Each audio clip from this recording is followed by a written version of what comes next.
இன்னைக்கு நம்ம MR village குக்கிங்கில் முட்டைக்கோஸை வச்சு ரோட் சைட் காளான் எப்படி செய்யலான்னு பார்க்கலாம். 1 கப் முட்டைக்கோஸ்,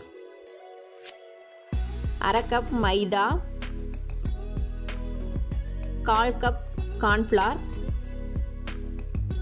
1/4 டீஸ்பூன் மஞ்சத்தூள், 1 teaspoon chilli powder, 1 teaspoon garam masala, 1 teaspoon கொத்தமல்லி தூள், தேவையான அளவு உப்பு, 1 table spoon soya socks, 1 table spoon tomato சாக்ஸ், 1 டேபிள் ஸ்பூன் இஞ்சி பூண்டு பேஸ்ட், 1 கப் ஆனியன்.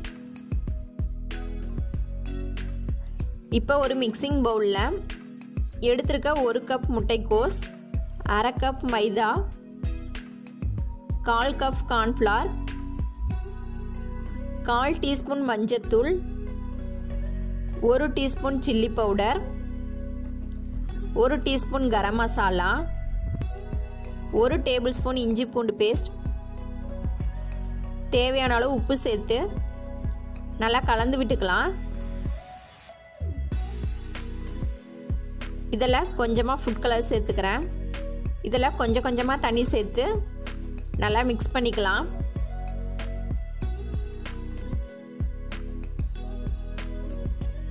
பாருங்கள், இந்த பதத்துக்கு மிக்ஸ் பண்ணி எடுத்துருக்கேன். அடுத்து ஒரு பேனில் பொரிக்க தேவையான அளவு ஆயில் சேர்த்து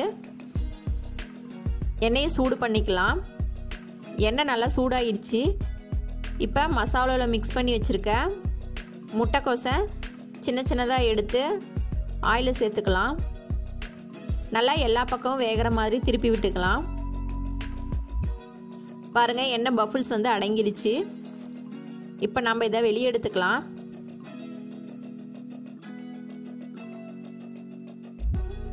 இதே மாதிரி மீதி இருக்கிற முட்டைக்கோசையும் சின்ன சின்னதாக ஆயிலில் சேர்த்து பொரிச்சு எடுத்துக்கலாம்.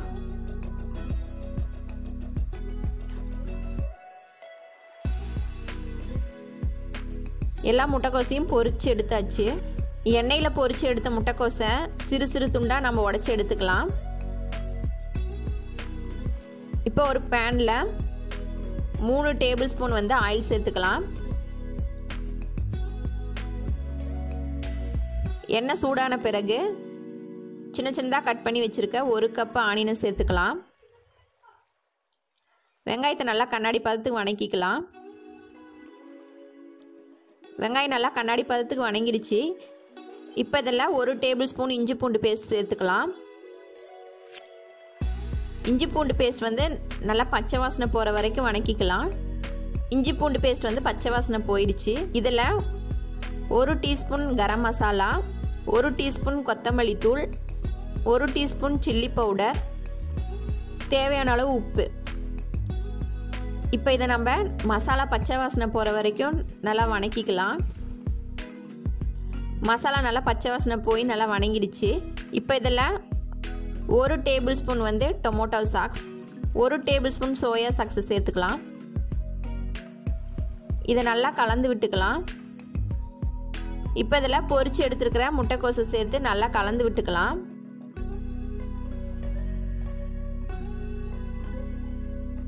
ரெண்டு டேபிள் ஸ்பூன் கார்ன்ஃப்ளவர் மாவை நான் கட்டி இல்லாமல் தண்ணியில் கலந்து எடுத்து வச்சுருக்கேன். இப்போ இதில் சேர்த்துக்கலாம்.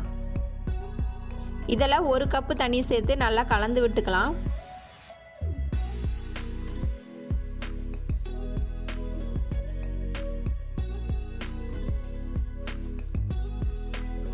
பாருங்க, சுவையான ரோட் சைட் காளான் ரெடி ஆயிடுச்சு.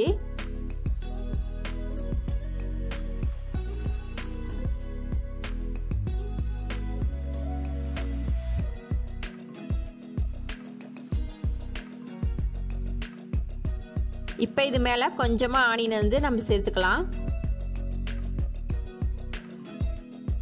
சுவையான காளான் மசாலா வீட்டிலேயே ரெடி ஆயிடுச்சு. இதை மறக்காமல் உங்கள் வீட்டில் ட்ரை பண்ணி பாருங்கள். இந்த வீடியோ பிடிச்சிருந்துச்சுன்னா லைக் பண்ணுங்கள், ஷேர் பண்ணுங்கள். இந்த வீடியோ பற்றின கருத்துக்களை கமெண்ட் பாக்ஸில் தெரிவிங்க. மறக்காமல் எம்ஆர் வில்லேஜ் குக்கிங் சேனலை சப்ஸ்கிரைப் பண்ணுங்கள். கூடவே பெல் ஐக்கானை கிளிக் பண்ணுங்கள். அப்போ தான் நான் போடுற ஒவ்வொரு வீடியோ உங்களுக்கு நோட்டிஃபிகேஷனில் வரும். Thank you for watching.